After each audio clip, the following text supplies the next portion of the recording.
Perquisites taxable only in the hands of specified employee. Section 17 subsection 2 clause 3rd. अब specified employees कौन लोग हैं? जैसे कि डायरेक्टर एम्प्लॉय, कंपनी का डायरेक्टर है, वो भी एम्प्लॉय रहता है, लेकिन हम लोग उसको डायरेक्टर बोलते हैं, बोर्ड ऑफ डायरेक्टर्स की मीटिंग में बैठता है. A person having a substantial interest in a company if he is a beneficial owner of equity shares carrying 20% और more of the voting power in the company. Beneficial owner यानी अब person who has a substantial interest. अब substantial interest का मतलब क्या? यानी उसका control है थोड़ा कंपनी पे. यानी अगर वो 20% या मोर, उससे ज़्यादा कंपनी के शेयर्स ओन करता है, इक्विटी शेयर्स ओन करता है, तो वो सब्सटेंशियल इंटरेस्ट माना जाएगा. मतलब उसका बहुत बड़ा हक है उसके अंदर. या फिर अगर वो फर्म है तो उसमें 20% प्रॉफिट का पार्टनरशिप अगर उसके पास है या उससे ज़्यादा है तो सब्सटेंशियल पर्सन माना जाएगा. ये स्पेसिफाइड एम्प्लॉयज़ हो गया. फिर तीसरा एम्प्लॉय है, पहला तो डायरेक्टर हो गया, दूसरा सब्सटेंशियल इंटरेस्ट हो गया रखने वाला. तीसरा है an employee other than employee described above whose income chargeable under the head salary exceed 50,000 is a specified employee. यानी जो मंथली जिसका सैलरी 50,000 से ऊपर आता है वो स्पेसिफाइड एम्प्लॉय हो गया. तो उसका सैलरी कंप्यूट कैसे करेंगे? Determine the above ceiling limit of 50,000 that is salary for this purpose is basic salary plus DNS allowance BA in terms only. Plus commission plus whether payable monthly और turnover base. मतलब commission कुछ भी हो, monthly हो रहा है, turn over base हो रहा है, कुछ भी है, plus bonus plus fees plus any other taxable payment plus any other taxable allowance plus any other monetary benefit minus deduction under section 16. मतलब जितना भी उसको बेनिफिट मिल रहा है 50,000 उसको जोड़ेंगे. अगर 50,000 मंथली ज़्यादा आ रहा है तो स्पेसिफाइड एम्प्लॉय हो जाएगा. अभी यहाँ पे नज़र डालते हैं दूसरा पर्क्विजिट्स पे. सर्कमस्टेंसेस दिया है in case of unfurnished accommodation, in case of furnish accommodation.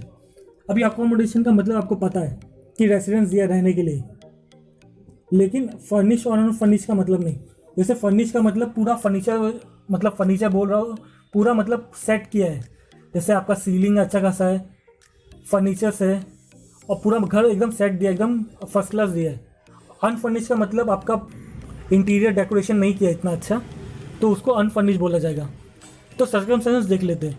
Where the accommodation is provided by the central government और any state government to the employees. यहाँ पे गवर्नमेंट एम्प्लॉयज़ की बात हो रही है.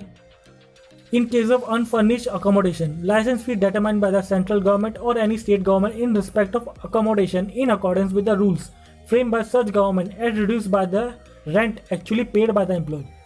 अगर एम्प्लॉयर जो है गवर्नमेंट, उसने अपने एम्प्लॉय को अनफर्निश्ड अकोमोडेशन में रखा है तो गवर्नमेंट के लिए लाइसेंस फी डिटरमाइन होता है. जैसे कि लाइसेंस फी मतलब एक टाइप का रेंट सीलिंग लिमिट होता है, जहाँ पे आपको बताया जाता है कि इतना रेंट आपको देना पड़ेगा या फिर इतना रेंट हम लोग दे पाएंगे, इसके आगे आपको भरना पड़ेगा. ये होता है लाइसेंस फी. तो यहाँ पे बोल रही है गवर्नमेंट कि the licence fee determined by the central government और any state government in respect of any accommodation in accordance with the rule frame by such government as reduce by the rent actually paid by the employ. तो एक licence फी determine कर लेती है कि government इतना पैसा दे रही है. जैसे कि अनफर्निश अकोमोडेशन तो रेंट है 8,000, तो गवर्नमेंट ने लाइसेंस फी डिटरमाइन कर लिया कि हम 5,000 देंगे, बाकी का तुम भरो. तो 5,000 दे, वो टैक्सेबल हो जाएगा पर्क्विजिट से. अगर आप 5,000 में से भी गवर्नमेंट को वापस दे रहे हो कि आपने पर्क्विजिट दिया था उसमें से मैं 2,000 आपको दे रहा हूँ, वापस रीइंबर्स कर रहा हूँ, आपको एम्प्लॉयर को रीइंबर्स कर रहा हूँ, तो 3,000 नेट बच गया, वही टैक्सेबल हो जाएगा आपको. ठीक है. अब मैंने 8,000 का एग्जाम्पल लिया जिसमें से 5,000 ही लाइसेंस फी डिटरमाइन हुआ है, तो गवर्नमेंट 5,000 दे रही है, बाकी का हम लोग भर रहे हैं. तो उसी केस में 5,000 गवर्नमेंट दे रही तो हम लोग को पर्क्विजिट हो गया, हमारा टैक्स हो जाएगा, टैक्सेबल हो जाएगा हमें. लेकिन हम लोग 5,000 में से 2,000 गवर्नमेंट को दे देते कि 3,000 ही टैक्सेबल हो, तो वो हो गया कंसेशनल हो गया एक तरफ से. तो 3,000 आपको टैक्सेबल हो जाएगा. जैसे कि अगर लाइसेंस फ़ी सेम रेंट की तरह है तो आपको लाइसेंस फ़ी जैसे कि 10,000 है, आप उसमें से रीइंबर्स कर दे गवर्नमेंट को 5,000, तो 5,000 ही आपको टैक्सेबल होगा, पर्क्विजिट माना जाएगा. In case of furnished accommodation, the value of perquisites as determined should be increased.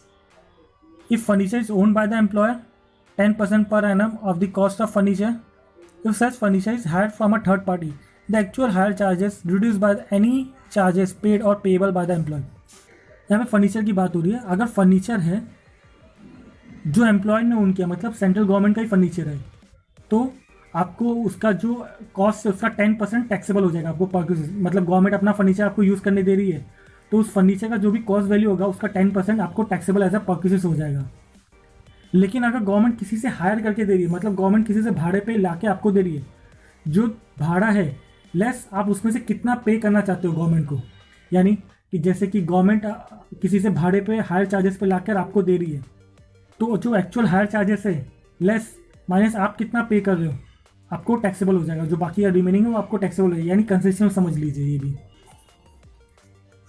अगर गवर्नमेंट का खुद का है तो 10% per annum, 10% of the cost of furniture, या गवर्नमेंट ने हायर चार्जेस पे लिया है थर्ड पार्टी से, तो जो एक्चुअल हायर चार्जेस है reduce any charges paid by the employer. जो एक्चुअल जैसे कि फर्नीचर का 4,000 चार्जेस है महीने का, तो लेस आपने 2,000 ही गवर्नमेंट को दे रहे हो या 2,000 ही पे कर रहे हो, तो 2,000 का आपको बेनिफिट हो गया, वो आपका परचेसिस हो गया।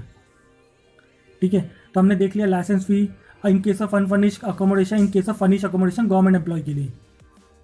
अब बात करते हैं where the accommodation is provided by any other employ. The value of perquisites is an amount equal to 15% of salary in cities having population more than 25 lakh, 10% of salary in cities where population as per 2001 census is exceeding 10 lakh but not exceeding 25 lakh, and 7.5% of salary in areas where population is 10 lakhs or below as reduced by the rent if any actually paid up by the employee। तो इसमें बोला गया है कि अगर आप accommodation आपका कोई अदर देन गवर्नमेंट एम्प्लॉय है वो प्रोवाइड करता है, तो आपको वो एरिया कौन सा प्रोवाइड करता है, मतलब आपको जो सिटीज़ में रख रहा है, जिस सिटीज़ में आपको अकोमोडेशन दे रहा है, तो उस सिटीज़ का पॉपुलेशन कितना है। अगर वो 25 लाख से ज़्यादा उधर पे, तो आपका परचेसेस कितना होगा, 15% ऑफ सैलरी।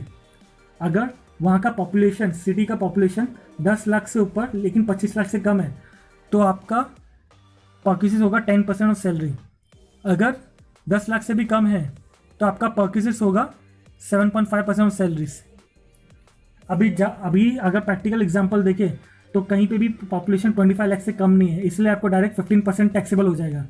लेकिन क्वेश्चन में अगर ऐसा दिया होगा कि यहाँ पे जहाँ पे जिस सिटी में रह रहा है वहाँ पे पॉपुलेशन जितना कम है या ज़्यादा है, 25 लाख के नीचे, 25 लाख के ऊपर, 10 लाख के नीचे, 10 लाख के ऊपर, तो वैसे ही प्रोविजन हम लोग को टैक्सेबल हो जाएगा। मतलब 25 लाख के ऊपर है तो 15% सैलरी टैक्सेबल होगा, 25 लाख के नीचे है लेकिन 10 लाख से ऊपर है तो 10% टैक्सेबल हो जाएगा, 10 लाख के भी नीचे तो 7.5% सैलरी टैक्सेबल हो जाएगा। अभी इन केस ऑफ फर्निश अकोमोडेशन देखते हैं, तो ये सेम है, जैसे कि गवर्नमेंट एम्प्लॉय को था वैसे इनको भी है। The value of purchases at determine should be increase by if furniture is own by the employer 10% per annum of the cost of furniture, यानी एम्प्लॉयर का ही फर्नीचर है तो जो कॉस्ट है उसका 10% आपका परचेसेस हो जाएगा। If such furniture is hired from a third party, the actual hire charges reduced by any charges paid or payable by the employee। अगर आपका एम्प्लॉयर किसी और से आपको फर्नीचर ला के देता है, हायर चार्जेस का पे करता है सामने वाले को, तो आप उस हायर चार्जेस में से कितना रीइंबर्स करते हो वापस, जो नेट रहेगा वो आपको टैक्सेबल हो जाएगा। Circumstances where the accommodation is taken on lease और रेंट बाय द एम्प्लॉयर।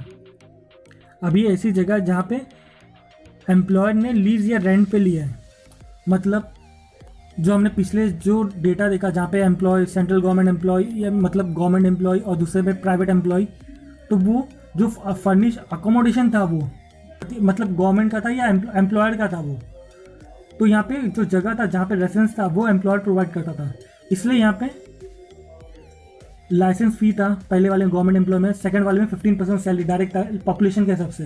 यहाँ पे हायर चार्जेस की बात नहीं की, मतलब अगर रेंट पे लेते तो रेंट चार्जेस पे करना पड़ता यहाँ पे, लेकिन ये इनका खुद का रेसिडेंस था इसीलिए यहाँ पे उसके हायर चार्जेस की बात नहीं की गई।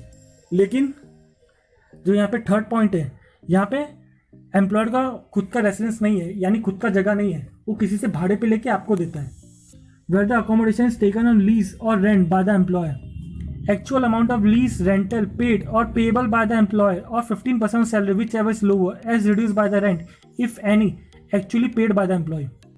अभी देखिए यहाँ पे एम्प्लॉयर ने लीज पे लिया या रेंट पे लिया है, तो क्या होगा आपको इन केस ऑफ अनफर्निश्ड अकोमोडेशन, तो एक्चुअल अमाउंट जो लीज रेंटल का है जो एम्प्लॉयर ने पे किया है या 15% सैलरी जो भी लोअर होगा आपका वो आपको टैक्सेबल हो जाएगा, लेस आपने उसमें से कितना रीइंबर्स किया। जैसे कि अब समझ लीजिए अनफर्निश्ड अकोमोडेशन में हायर चार्जेस है 15,000 का, पर मंथ 15,000 रेंट है आपको देना है, और आपका सैलरी है महीने का 50,000, उसका 15% कितना हुआ 7,500, तो 15,000 रेंट और आपका 7,500 सैलरी, जो भी लोअर है दोनों में से वो आपका परक्यूसिस माना जाएगा। यही 7,500 लोअर है, 7,500 लिख लेंगे हम लोग। लेस आप उसमें से भी कितना आप एम्प्लॉयर को रीइंबर्स कर रहे हो, क्योंकि पूरा पैसा तो एम्प्लॉयर दे रहा है, तो इसमें से आप कितना एम्प्लॉयर को रीइंबर्स कर, पूरा 7,500 रीइंबर्स कर रहे हो तो आपको टैक्सेबल परचेज कुछ भी नहीं होगा। 1,000 कर रहे हो तो 6,500 टैक्सेबल हो जाएगा। तो वैसे ही है यहाँ पे क्या हो रहा है कि एम्प्लॉयर खुद का जगह नहीं दे रहा है, दूसरे का जगह दे रहा है रेंट पे लेके आपको। इसीलिए actual amount of lease rental paid और पेबल बाय द एम्प्लॉयर और 15% salary whichever is lower, जो भी लोअर होगा सैलरी या रेंटल में से, तो रिड्यूस करेंगे आपने को जो भी एम्प्लॉयर को पैसे दिए। In case of furnish accommodation the value of perquisites as determined should be increase. अभी यहाँ पे देखिए आपको यहाँ पे अनफर्निश अकोमोडेशन दे रहा था, लेकिन बाजू वाले में अभी फर्निश का अकोमोडेशन है, तो ये तो रहेगा ही, क्योंकि गवर्नमेंट यहाँ पे एम्प्लॉयर क्या है, दूसरे का प्रॉपर्टी आपको रेंट पे दिलवा रहा है, तो इसीलिए ये तो रहेगा ही, इसका जो रेंट आया वो तो रहेगा ही। लेकिन आप फर्निश भी चाहते हो उसके अंदर, तो value of perquisites at determined should be increase by, मतलब यहाँ पे इंक्रीज होगा, यहाँ पे फर्नीचर का ही कॉस्ट रहेगा। If furniture is owned by employer 10% per annum of the cost of furniture. If furniture is hired from a third party, the actual hire charges reduced by the any hire charges paid or payable by the employee. तो समझ गए आप इसमें कि जैसा employer, ये तीनों point same ही था ऊपर का लास्ट वाला। In case of furnish accommodation देखिए, अभी फोर्थ वाला पॉइंट पे आते हैं। Where the accommodation is provided by an employer whether government और any other employer in a hotel. अब होटल में प्रोवाइड किया जा रहा है। Where the accommodation provided by any employer whether government और एनी अदर, मतलब इसमें गवर्नमेंट भी प्रोवाइड कर रही है या फिर कोई और भी। तो in case of unfurnished accommodation की सवाल ही नहीं उठता, क्योंकि आपको होटल दे रही है तो अच्छा ही देंगे जहाँ पे फर्निश है। तो in case of furnish accommodation 24% of salary और the actual hire charges paid और payable to such hotel whichever is lower for the period during which such accommodation is provided at reduce by the rent if any actually paid by the employ. तो इसमें भी आपका salary का 24% देखा जाएगा, monthly salary का या annually salary का आपका 24% देखा जाएगा। ये डिपेंड करता है आप कितना महीना रह रहे हैं। अगर आप 4 महीना रह रहे हो, 1 महीना रह रहे हो, तो 1 महीने का सैलरी का 24% देखा जाएगा, और जो हायर चार्जेस है होटल के वो देखा जाएगा। जो दोनों में से जो भी लोअर है वो आपका परक्यूसिस हो गया, फिर माइनस आप अगर उसमें से कुछ पैसा रीइंबर्स कर रहे हैं एम्प्लॉयर को तो वो माइनस हो जाएगा, तो जो नेट आएगा वो आपको परक्यूसिस टैक्सेबल हो जाएगा। तो मैं यहाँ पे वापस से एक बार रिविजन करवा देता हूँ। In where the accommodation provided by central government और any state government to the employees. यहाँ पे अकोमोडेशन कौन दे रहा है, खुद का अकोमोडेशन कौन दे रहा है, गवर्नमेंट क्वार्टर्स कॉलोनी ऐसा कौन दे रहा है, गवर्नमेंट दे रही है। In case of unfurnished, in case of furnish. अब अनफर्निश के देख लेते हैं, जहाँ पे लाइसेंस फी डिटरमाइन करती है सेंट्रल गवर्नमेंट स्टेट गवर्नमेंट, तो लाइसेंस फीस जो रहेगा वो आपका चार्जेस हो जाएगा लेस। आप कुछ भी अगर पैसा रीइंबर्स कर रहे हैं एम्प्लॉयर को वो लेस करेंगे, जो भी नेट आएगा वो आपको परक्यूसिस टैक्सेबल हो जाएगा। इन केस ऑफ फर्निश अकोमोडेशन अब यहाँ पे जो चार्जेस है वो इंक्रीज हो जाएगा, मतलब इसके साथ अभी फर्नीचर का यहाँ पे चार्जेस इंक्रीज हुआ है, जैसे कि ये तो चार्जेस लगेगा, साथ में अगर आप फर्निश वाला ले रहे हो तो ये भी चार्जेस लगेगा। Furniture if own by the employer 10% cost लेंगे, उसका आपका परक्यूसिस हो जाएगा। If such furniture is hired from a third party, तो एक्चुअल हायर चार्जेस है लेस आप उसमें से कितना आप अपने एम्प्लॉयर को रीइंबर्स कर रहे हो, तो जो नेट बचेगा वो आपका परक्यूसिस टैक्सेबल हो जाएगा। Where the accommodation is provided by any other employer, मतलब ये सेंट्रल गवर्नमेंट या स्टेट गवर्नमेंट एम्प्लॉय से अलग अगर कोई दूसरा एम्प्लॉयर प्रोवाइड कर रहा है, अपना खुद का अकोमोडेशन दे रहा है, खुद का क्वार्टर्स कॉलोनी दे रहा है, तो अगर पॉपुलेशन जिस सिटी की ज़्यादा है, अगर उस सिटी की पॉपुलेशन 25 लाख से ज़्यादा है तो 15% सैलरी पकड़ेंगे आपका परक्यूसिस। अगर ग्रेटर देन 10 लाख है, 25 लाख से कम है पॉपुलेशन वहाँ का, तो 10% सैलरी पकड़ेंगे। अगर पॉपुलेशन वहाँ का 10 लाख से कम है तो 7.5% सैलरी पकड़ेंगे, ये आपका परक्यूसिस हो जाएगा। लेकिन आप अनफर्निश नहीं चाहते, आप फर्निश भी चाहते हो, तो ये तो लगेगा टैक्सेबल। साथ में अगर आप फर्नीचर ले रहे हो, फर्नीचर अगर एम्प्लॉयर ने दिया है तो 10% उसका कॉस्ट ले लोगे, वो आपका परक्यूसिस बन जाएगा। अगर वो फर्नीचर किसी और से हायर करके दिया है आपके एम्प्लॉयर ने, तो एक्चुअल हायर चार्जेस से लेस आप कितना उसमें से रीइंबर्स कर रहे हो, तो जो नेट बचेगा वो आपका परक्यूसिस फर्नीचर का टैक्सेबल हो जाएगा, प्लस ये जो अनफर्निश का है, टोटल मिला के आपका फर्निश अकोमोडेशन का चार्जेबल हो जाएगा परक्यूसिस। अब नेक्स्ट कंडीशन है where the accommodation taken on lease और रेंट बाय द एम्प्लॉयर। अब यहाँ पे एम्प्लॉयर खुद का रेसिडेंस नहीं दे रहा है, खुद का क्वार्टर कॉलोनीज नहीं दे रहा है, चाहे वो गवर्नमेंट हो चाहे कोई भी हो। यहाँ पे गवर्नमेंट मतलब यहाँ पे एम्प्लॉयर आपको दूसरा लीज रेंट पे दे रहा है, आपको रेसिडेंस दे रहा है, तो एक्चुअल हायर चार्जेस है या 15% of employer salary. Hire charges of 15% of employees salary whichever is lower less reduce by actual amount paid by the employee less actual amount reimburse by the employee. In case of furnish accommodation सब वही same है. whether accommodation is provided by any employer whether government or any other employer in a hotel. अब यहाँ पे government दे रही है या फिर गवर्नमेंट एम्प्लॉयर है या फिर कोई और एम्प्लॉयर है. अगर आपको होटल में अकोमोडेशन दिया जा रहा है तो अनफर्निश का सवाल ही नहीं उठता है, इसलिए उसको नॉट अप्लीकेबल. दूसरे में आता है 24% सैलरी और actual hire charges whichever is lower less reduce by actual charges paid by the employee. जो नेट होगा वो टैक्सेबल हो जाएगा प्रोक्यूसिस आपको.